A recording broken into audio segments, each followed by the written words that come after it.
शांति। ओम शांति। हम हर रोज़ सुबह 4 बजे अमृत वेला योग यूट्यूब पर लाइव करते हैं, जहाँ पे कम से कम कमेंट्री में बिना किसी म्यूज़िक के यूज़ किए पावरफुल ज्वालामुखी स्थिति में स्थित रहने की पुरुषार्थ करते हैं। तो सभी को हार्दिक आमंत्रण निमंत्रण। सभी हर रोज़ सुबह ज्वाइन करिएगा ज़रूर हमारे इस शिव की वाणी यूट्यूब चैनल में। आप लाइव सेक्शन में जाके चेक कर सकते हैं। सुबह करीबन 4:05 पे हम लाइव योग शुरू करते हैं और इस वीडियो को लाइक करके इस सेवा को ज़्यादा से ज़्यादा आत्माओं तक पहुंचाने के लिए सहयोग ज़रूर करें।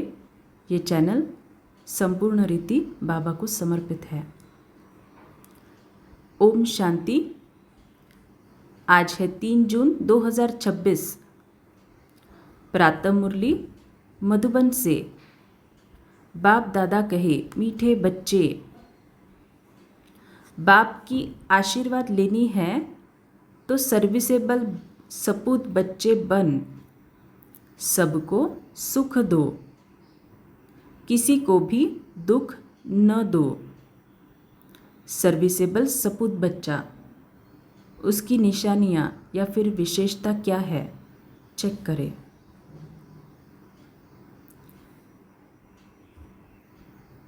जब चिंतन लिखने बैठेंगे तो ऑटोमेटिकली आपको उसकी गुह्यता या फिर गहराई पता चलेगी, इसलिए चिंतन लिखना आज सर्विसेबल सपूत बच्चों की निशानियाँ। प्रश्न, धर्मराज की सजाओं से छूटने के लिए किन ईश्वरीय नियमों पर ध्यान देना है? उत्तर, कभी भी ईश्वर के सामने प्रतिज्ञा कर उसकी अवज्ञा नहीं करना है, किसी को दुख नहीं देना, क्रोध करना, तंग करना, अर्थात ऐसी चलन चलना जिससे ईश्वर का नाम बदनाम हो, तो उन्हें बहुत सजाएं खानी पड़ती। इसीलिए ऐसा कोई कर्म नहीं करना है। माया के कितने भी तूफान आए, बीमारी उथल खाए, लेकिन राइट रॉन्ग की बुद्धि से जजमेंट कर रॉन्ग कर्म से सदा बचे रहना। गीत, कौन आया मेरे मन के द्वारे। ओम शांति। ये किसने कहा? ओम शांति। बाप और दादा। ये तो बच्चों को ज़रूर निश्चय होगा कि हमारा पारलौकिक बाप है परमपिता परमात्मा शिव, और ये ब्रह्मा सब बच्चों का अलौकिक बाप है। इनको ही प्रजापिता ब्रह्मा कहेंगे।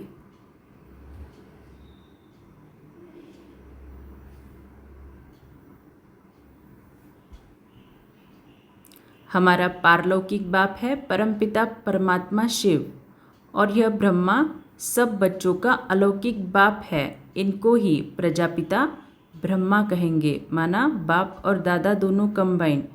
इनको ही प्रजापिता ब्रह्मा कहेंगे। इतने बच्चे और किसको होते हैं क्या, सिवाय प्रजापिता ब्रह्मा के? बाबा जब भी मुरली में प्रजापिता ब्रह्मा इस टाइटल के लिए कुछ भी महावाक्य बोलते हैं ना, उसके ऊपर चिंतन करना तो आपको इसकी गहराई पता चलेगी। प्रजापिता ब्रह्मा, ये जो टाइटल बाबा देते हैं वो बाप दादा दोनों कंबाइंड स्वरूप जो है उसके लिए ही यूज़ करते हैं। पहले नहीं थे, जबकि बेहद के बाप ने इसमें प्रवेश किया तो यह हो गया दादा। यह दादा खुद कहते हैं कि तुमको पारलौकिक बाप की प्रॉपर्टी मिलती है। हमेशा पोत्रे हमेशा दादे के वारिस होते हैं। उनका बुद्धि योग दादे में जाता है, क्योंकि दादे की प्रॉपर्टी का हक मिलना है। जैसे राजाओं के पास जो बच्चे जन्म लेते रहेंगे, ऐसे ही कहेंगे बड़े प्रॉपर्टी की है, बड़ों की प्रॉपर्टी है। बड़ों की प्रॉपर्टी पर उन्हों का हक है ही। तुम जानते हो कि हम बेहद के बाप द्वारा बड़ी ते बड़ी प्रॉपर्टी स्वर्ग की बादशाही ले रहे हैं। तो बाबा तो बादशाही देने के लिए ही बैठे हैं, लेकिन हमें खुद को चेक करना है, क्या हम उस सद्गति के लिए उतना पुरुषार्थ कर रहे हैं? ज्ञान, योग, धारणा, सेवा एक्यूरेटली कर रहे हैं? चेक करना। तुम अब सम्मुख बैठे हो। सम्मुख का नशा भी नंबरवार पुरुषार्थ अनुसार रहता है। कोई के दिल में तो बड़ा लव रहता है, हम ऊंचते ऊंच भगवान के आकर इस साकार माता पिता द्वारा वारिस बनते हैं। बेहद का बाप बहुत मीठा है, जो हमको राजाई के लायक बनाते हैं। माया ने बिल्कुल ही नालायक बना दिया है। कल बाबा के पास कोई मिलने आए थे, परंतु वह कुछ समझते थोड़े ही थे। बाबा ने समझाया, यह सब ब्रह्मा कुमार है। तुम भी ब्रह्मा के व शिव के बच्चे हो ना? कहा है तो ज़रूर, ये सिर्फ सुनकर कहा, परंतु दिल में लगा नहीं, तीर लगा नहीं कि सचमुच हम उनके बच्चे हैं। ये भी उनके बच्चे हैं, वर्षा ले रहे हैं। वैसे ही हमारे पास भी कई बच्चे हैं जिनको बहुत थोड़ा बुद्धि में बैठता है। वह खुशी, वह रुहाब नहीं दिखाई पड़ता है। अंदर बड़ा खुशी का पारा चढ़ना चाहिए, वह सारा चेहरे पर भी आता है। तो अगर हमें सचमुच बाबा मिलने की खुशी है तो वो ऑटोमेटिकली हमारे चेहरे से दिखाई देगा। अभी तुम सजनियों का ज्ञान श्रृंगार हो रहा है, तो चेक करना, क्या मैं आत्मा सच में इस ज्ञान को धारण करके प्रैक्टिकल में उसका स्वरूप बन के इस ज्ञान श्रृंगार को धारण कर रही हूँ या फिर खुद को श्रृंगारित कर रही हूँ? चेक करना। तुम जानते हो हम साजन की सजनियाँ हैं। एक खेरूत, खेती का काम करने वाली की लड़की की कहानी है ना। एक राजा खेरूत की लड़की को ले आया, परंतु फिर भी उसे राजाई में मज़ा नहीं आया, तो लड़की को वापस गावड़े में छोड़ आया। बोला, तुम राजाई के लायक नहीं हो। सुनना, यहाँ भी बाप श्रृंगार करते हैं, तुम भविष्य में महारानी बनो। श्री कृष्ण के लिए भी कहते हैं, भगाया पटरानी बनाने के लिए, परंतु कुछ समझते नहीं हैं। तो श्री कृष्ण के लिए ऐसे कहते हैं 16,000 रानियों को भगाया, तो वो जो 16,108 है, दूसरा तीसरा कुछ नहीं, इस संगम पर ही जो 16,108 के दाने बनते हैं उनके लिए ही वो गाया हुआ है। सब है इररिलीजियस माइंडेड, समझते हैं ऐसी ही दुनिया चलती रहती है, कुदरत है। बहुत है जो मंदिर टिकाने में भी नहीं जाते, न शास्त्रों आदि को मानते हैं। गवर्नमेंट भी धर्म को मानने वाली नहीं है। भारत किस धर्म का था, अब किस धर्म का है, बिल्कुल ही नहीं जानते। अभी तुम बच्चे हो दैवी कुल के, जैसे वह क्रिश्चियन कुल के हैं वैसे तुम ब्राह्मण कुल के हो। बाप कहते हैं, पहले पहले तुम बच्चों को पतित शूद्र से ब्राह्मण बनाता हूँ।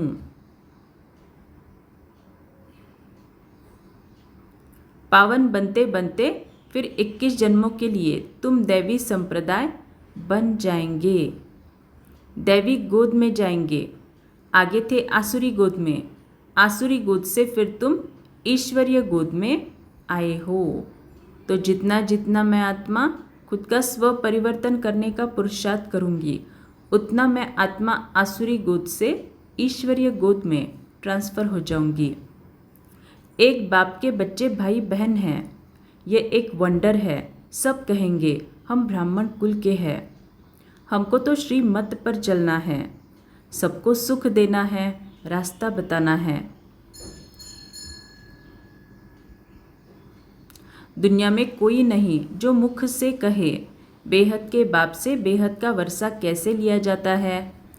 तुमको बेहद का बाप मिला है, तुम ही उनके बच्चे बने हो। बुद्धि से जानते हो। कल पहले जिन्होंने बाप से वर्षा लिया होगा वही आकर लेंगे। थोड़ा भी बुद्धि में होगा तो कभी न कभी आकर पहुँचेंगे। आएंगे तो कुछ न कुछ लेने लिए। तो जिन्होंने कल पहले बाप से वर्षा लिया, माना जिनका पार्ट है सतयुग या त्रेता में, चाहे कुछ भी हो जाए वो वर्षा लेने के लिए आएंगे ज़रूर। तुम्हारे में भी नंबरवार जानते हैं। आज पावन बनने के लिए आए हैं, कल फिर पतित बन पड़ते हैं।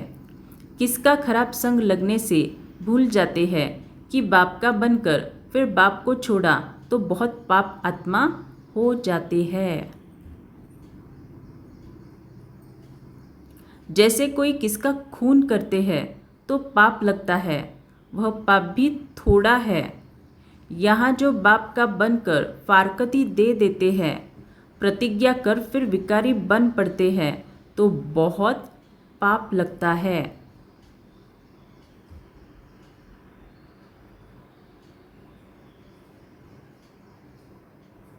अज्ञान काल में इतना नहीं लगता जितना ज्ञान में लगता है।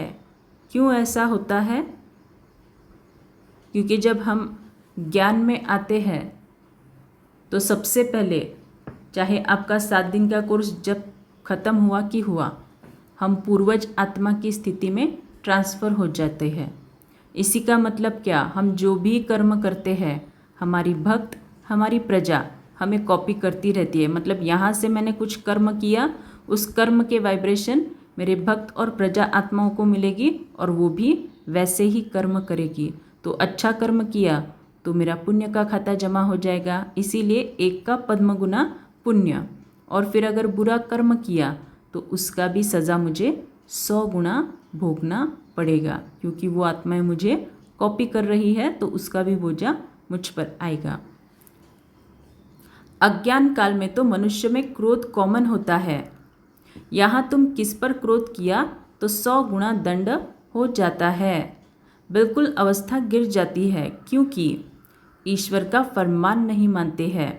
धर्मराज का फरमान मिलता है पवित्र बनना है। एक होता है पवित्र रहना, दूसरा होता है पवित्र बनना। तो पवित्र बनते कैसे हैं? एक तो बाबा के साथ यथार्थ योग लगाकर मैं आत्मा शुद्ध बनती हूँ और उस शुद्ध आत्मा में ही, केवल और केवल उसी शुद्ध आत्मा में इस ज्ञान को प्रैक्टिकल स्वरूप में धारण करने की कैपेसिटी होती है। तो अगर वो वाली शुद्ध आत्मा अपने पुराने संस्कार को हटाकर इस ज्ञान मुरली को धारण करती है, तब और तब ही आत्मा पवित्र बनती है। आत्मा पवित्र बनना माना क्या? आत्मा के ऊपर ये जो कट चढ़ चुकी है, ये कट क्या है? दूसरा तीसरा कुछ नहीं, हमारे हिसाब किताब के ही कट है।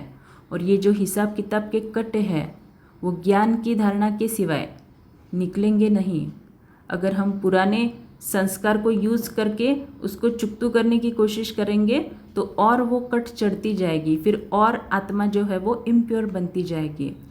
तो ज्ञान की धारणा से इस कट को निकालना है, योग की शक्ति से भी निकालना है। दोनों तरह से ये कट निकलती है, यथार्थ योग से और ज्ञान की धारणा से। अगर हम 24 घंटे का चेक करें, 24 घंटे में हम कितना योग करते हैं? 2 घंटा, 4 घंटा, चलो ज़्यादा से ज़्यादा 5 घंटा। बाकी के 20-19 घंटे क्या करते हैं? तो उस 19-20 घंटे में ही जितना जितना हम ज्ञान को धारण करते जाएंगे उससे भी आत्मा की कट निकलती जाएगी। इसीलिए ज्ञान का भी इतना महत्व है। लेकिन हम में से मेजॉरिटी लोग क्या करते हैं? बाबा कहते हैं योग है मुख्य, तो सिर्फ योग के ऊपर ध्यान देते हैं और फिर जब संबंध संपर्क में आते हैं तो एक बहुत बड़ा मिसअंडरस्टैंडिंग रहता है, मैं तो योग करती हूँ, उससे तो मेरे पाप कर्म भस्म होते हैं, इन लौकिक लोगों से मेरा कुछ संबंध नहीं। क्यों? क्योंकि बाबा ने ही कहा है देह की संबंधों को भूलो। तो ऐसा भी उल्टे चलन चलते हैं, ऐसा भी ज्ञान पर उल्टे चलने वाले लोग कई हैं। लेकिन ज्ञान पर अगर एक्यूरेट चलना है तो ज्ञान की एक्यूरेट धारणा, तभी फिर आत्मा पावन पवित्र बन सकती है। तो धर्मराज का फरमान मिलता है पवित्र बनना है। तुम ईश्वर का बन जरा भी उनके फरमान की अवज्ञा की तो 100 गुना दंड चढ़ जाता है। क्रिएटर तो वह एक है, ब्रह्मा विष्णु शंकर भी उनकी रचना है, धर्मराज भी क्रिएशन है। धर्मराज का रूप भी बाबा साक्षात्कार कराते हैं।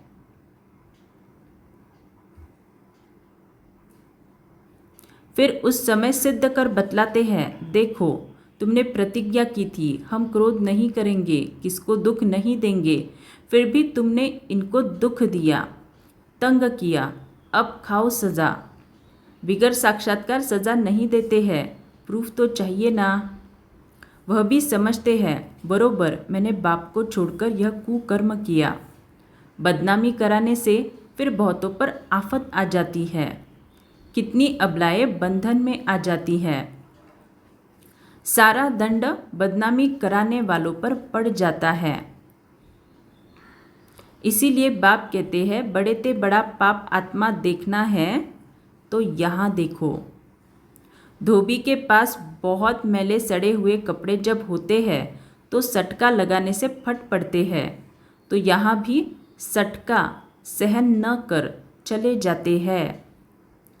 ईश्वर की गोद में आकर डायरेक्ट उनकी अवज्ञा की तो सजा खानी पड़ेगी। जो हेड ब्राह्मणी पार्टी ले आती है उन पर बहुत बड़ी रिस्पॉन्सिबिलिटी है। एक ने भी अगर हाथ छोड़ दिया, विकारी बना, तो उनका पाप ले आने वाले पर भी आ जाएगा। तो बाबा ये बाबा मिलन के लिए बोल रहे हैं, जो बाबा मिलन के लिए हमारी धारणाएं हैं। अगर मानो किसी कारण कोई भी धारणा आपसे छूट जाती है एक बार भी, और अगर आपने निमित्त को नहीं बताया और ऐसे ही बाबा मिलन के लिए चले गए, तो उसका दंड उस ले जाने वाली ब्राह्मणी पर भी पड़ता है। ऐसा कोई को भी इंद्र सभा में नहीं लाना चाहिए। नीलम परी पुखराज परी की कहानी भी है ना। इंद्र सभा में कोई छिपा कर ले आई तो इंद्र सभा में बास आने लगी, तो ले आने वाली पर दंड पड़ गया। ऐसे कुछ कहानी है, वह पत्थर बन गई। बाबा पारसनाथ बनाते हैं, फिर अगर अवज्ञा की तो पत्थर बन जाते हैं। राजाई पाने का सौभाग्य गवा देते हैं। सुनो बाबा क्या कह रहे, राजाई पाने का सौभाग्य गवा देते हैं। गवा देते हैं माना क्या? सच में आएंगे क्या ऐसे लोग सतयुग त्रेता में? चेक करना। समझो कोई गरीब राजा की गोद लेते हैं, अगर नालायक बन पड़ा और राजा निकाल देवे तो क्या होगा? फिर कंगाल के कंगाल बन पड़ेंगे। यहाँ भी ऐसे है, फिर बहुत दुख महसूस होगा। इसीलिए बाप कह देते हैं, कभी भी कोई अवज्ञा नहीं करना। बाप है साधारण, इसीलिए शिव बाबा को भूल साकार में बुद्धि आ जाती है। अब तुम बच्चों को श्रीमत मिलती है। जो गंदे बन पड़ते हैं ऐसे फिर इंद्र सभा में बैठ न सके। हर एक सेंटर इंद्रप्रस्थ है जहाँ ज्ञान की वर्षा हो रही है। नीलम परी पुखराज परी नाम तो है ना।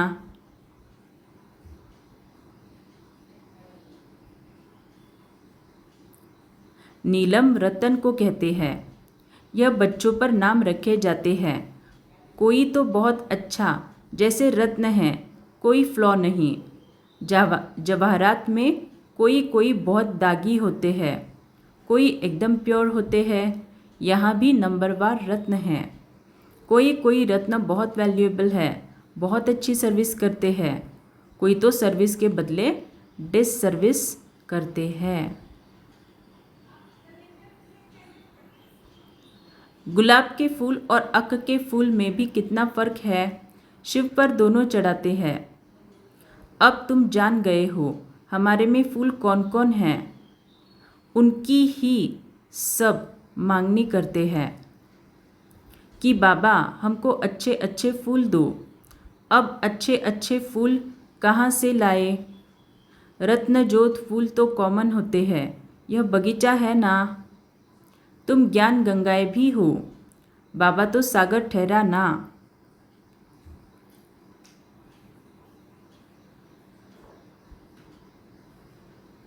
यह ब्रह्मा है, ब्रह्मपुत्रा बड़े ते बड़ी नदी। कलकत्ते में ब्रह्मपुत्रा नदी बहुत बड़ी है, जहाँ सागर और नदी का भारी मेला लगता है।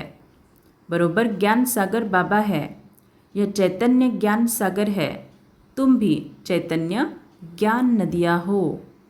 तो आज का स्वमान, मैं आत्मा चैतन्य ज्ञान नदी हूँ। वह तो है पानी की गंगाएं, वास्तव में नदियों पर नाम पड़ा है, परंतु आसुरी संप्रदाय यह भी भूल गए हैं। हरिद्वार में गंगा के किनारे पर चतुर्भुज का चित्र दिखाते हैं। उनको भी गंगा कहते हैं, परंतु मनुष्य समझते नहीं कि यह चतुर्भुज कौन है। तो हरिद्वार में गंगा के किनारे पर चतुर्भुज का चित्र, ये क्या है, इसके ऊपर चिंतन करना। हरिद्वार में, मैंने गलती से शायद हरि के द्वार ऐसे बोला होगा। हरिद्वार में गंगा के किनारे पर चतुर्भुज का चित्र दिखाते हैं। तो गंगा के किनारे पर ही चतुर्भुज का चित्र क्यों दिखाते हैं, चिंतन करना। बरोबर इस समय तुम स्वदर्शन चक्रधारी बनते हो। तो लोगों को एक बहुत बड़ी मिसअंडरस्टैंडिंग होती है कि साकार वाणी माना बार बार वही बातें बाबा बताते हैं, लेकिन ऐसा है नहीं।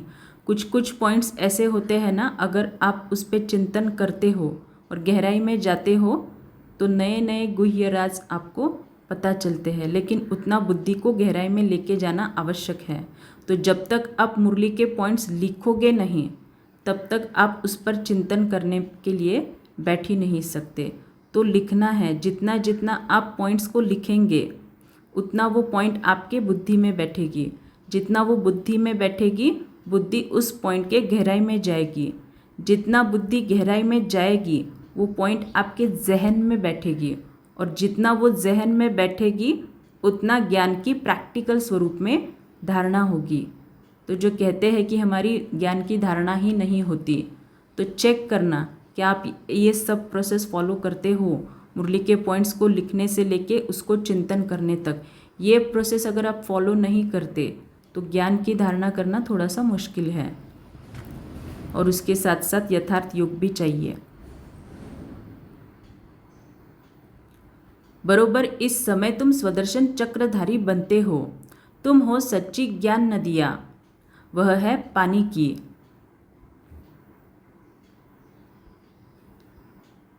वहाँ जाकर स्नान करते हैं, समझते कुछ भी नहीं, बस देवी है।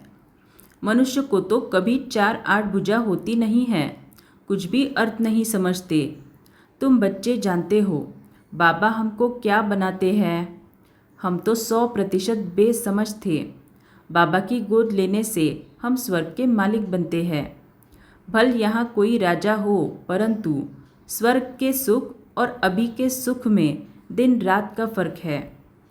तुम्हारे में कोई ऐसे भी है जो बाप को नहीं समझते हैं, तो अपने को भी नहीं समझते हैं। देखना चाहिए कि मैं कितनी खुशबू देता हूँ। उल्टा सुल्टा तो नहीं बोलता हूँ, क्रोध तो नहीं करता हूँ। बाप झट चलन से समझ लेते हैं कि यह बच्चा कैसे होगा। सर्विसेबल बच्चे बाप को बहुत प्यारे लगते हैं। सब तो एक जैसे प्यारे नहीं लग सकते हैं। ऐसे बच्चों के लिए अंदर से ऑटोमेटिक आशीर्वाद निकलती है। कैसे बच्चों के लिए? सर्विसेबल बच्चों के लिए। तो सर्विस माना सिर्फ कर्मणा सेवा इतने तक वो सीमित नहीं है, उसके साथ साथ सूक्ष्म सेवा वो भी अत्यंत आवश्यक है। कर्मण सेवा कितना करेंगे हम? दिन में 1 घंटा 2 घंटा, लेकिन बाकी का समय जब हम संबंध संपर्क में आते हैं, हमारे कर्म क्षेत्र पर होते हैं, वहाँ पे भी हम सर्विस में ही हैं, रूहानी सर्विस में। तो वहाँ पे संबंध संपर्क में आते कर्म क्षेत्र पर जितना मैं आत्मा इस ज्ञान को प्रैक्टिकल स्वरूप में धारण करती हूँ, उतना मैं आत्मा शिव बाबा का सर्विसेबल बच्चा बनती हूँ। तो ऐसे सर्विसेबल बच्चों के लिए बाबा के अंदर से ऑटोमेटिकली आशीर्वाद निकलती है। तो जितना मैं आत्मा ज्ञान की धारणा करूँगी, जब जब करूँगी, जिस जिस कर्म में करूँगी, तब तब उस हर एक प्रत्येक क्षण में बाबा की ऑटोमेटिक आशीर्वाद, ऑटोमेटिकली दुआएं मुझ आत्मा को मिलती रहेगी। बाप का नाफरमानदार बच्चा होगा तो बाप कहेंगे ऐसा बच्चा मुआ भला। कितना नाम बदनाम करते हैं, इसको कहा जाता है तकदीर। किसकी तकदीर में क्या है झट पता लग जाता है। बाप समझाते हैं ये सपूत बच्चा है, वह कपूत है। बाप दादा को नहीं पहचाना, तकदीर में वर्षा लेना नहीं है तो क्या करेंगे। इस ज्ञान मार्ग में कायदे बड़े कड़े हैं। बाप पवित्र बने और बच्चे न बने तो वह बच्चा हकदार नहीं हो सकता है। तो पवित्र बनना है। जैसे मैंने पहले भी बताया, एक है पवित्र रहना, ब्रह्मचर्य की पालन करना, और दूसरा है पवित्र बनना। पवित्र बनना, इसका सिंपल अर्थ यही है, यथार्थ योग और ज्ञान की धारणा से हिसाब किताब चुकतू करना है। तो जितना जितना इसको ज्ञान से और योग से चुकतू करेंगे, उतना आत्मा के ऊपर से वो कट जो है ना, वो निकलती जाएगी, और जितना जितना जितना कट निकलती जाएगी उतना आत्मा पवित्र बनती जाएगी। तो बाप पवित्र बने और बच्चे न बने, वह बच्चा हकदार नहीं हो सकता है, मानस वर्ग में नहीं आ सकता। उसको बच्चा नहीं समझेंगे तो फिर ऐसे बच्चों का क्या होगा, जो ज्ञान तो सुनते हैं और थोड़ा योग किया तो किया, नहीं तो नहीं, लेकिन पवित्र ही नहीं बनते हैं, माना हिसाब किताब को चुकतू नहीं करते, उल्टा दुर्गति को पाते हैं अपने पुराने स्वभाव संस्कार के वश होके। तो ऐसी आत्माएं स्वर्ग में कब आएंगे, त्रेता के लास्ट में, और वो भी प्रजा या दास दासी या फिर उससे भी कोई कम पद होगा तो उनके पुरुषार्थ अनुसार उन पदों में जाएंगे। फिर कहेंगे हम तो शिव बाबा को वारिस बनाएंगे, तो बाबा 21 जन्मों के लिए हमको रिटर्न में देंगे। सुनना, इसका मतलब ये नहीं कि बाबा के पास आकर बैठ जाना है, नहीं। गृहस्थ व्यवहार में रहते सबको संभालना भी है, परंतु ट्रस्टी होकर रहना है। तो ट्रस्टी होकर रहना माना क्या, सामने से हिसाब किताब आएगा, लेकिन तब मुझे ये एहसास होना चाहिए कि ये मेरे ही पुराने कर्म हैं जिसकी वजह से सामने वाली आत्मा मुझे दुख दे रही है, लेकिन उस दुख के प्रभाव में मुझे नहीं आना है। ज्ञान की धारणा से और योग से चुकतू करना है। ऐसे नहीं कि तुम्हारे बच्चे आदि को बाप बैठ संभालेंगे, नहीं। इम्पोर्टेंट, ऐसे ख्यालात वाले भटक पड़ते हैं। यहाँ बाबा के पास तो बिल्कुल पवित्र चाहिए, अपवित्र कोई बैठ न सके, नहीं तो पत्थर बुद्धि बन जाएंगे। बाबा कोई श्राप नहीं देते हैं, ये तो एक लॉ है। बाप कहते हैं फिर खबरदार रहना, कर्मेंद्रियों से कोई पाप किया तो यह मरा, बड़ी भारी मंजिल है। बाबा का बच्चा बना तो फिर बीमारी सारी उथल खाएगी। उथल खाएगी माना ये 5 विकार जो है वो उथल कर बाहर आएंगे। जब आप यथार्थ योग करना शुरू करते हो ना, ये सबके साथ होता है, ये बाबा भी खुद यहाँ पे कह रहे हैं। तो आपके अंदर जितना भी कचरा है ना वो उथल खाएगा। जैसे सुनामी उथल खाता है ना, वैसे आपके अंदर का कचरा भी उथल खाएगा। तो डरना नहीं है। वैद्य लोग भी कहते हैं फलानी दवाई से तुम्हारी बीमारी बाहर निकलेगी, तुम डरना नहीं। बाप भी खुद कहते हैं तुम बाप के बनेंगे तो माया रावण तुमको बहुत हैरान करेगा, खूब तूफान में लाएगा। अभी तुमको रॉन्ग और राइट की बुद्धि मिली है, कोई को रॉन्ग राइट की बुद्धि नहीं है। सबकी है विनाशकाले विपरीत बुद्धि। प्रीत बुद्धि तुम्हारे में भी नंबरवार पुरुषार्थ अनुसार है। प्रीत बुद्धि वाले बाप की सर्विस बहुत अच्छी करेंगे। तो जितना जितना मैं आत्मा ज्ञान को धारण कर अपने हिसाब किताब चुकतू करूँगी, उतना मैं आत्मा प्रीत बुद्धि बन बाप की बहुत अच्छी सर्विस करूँगी। अच्छा, मीठे मीठे सिकिलदे बच्चों प्रति माँ पिता बाप दादा का याद प्यार और गुड मॉर्निंग।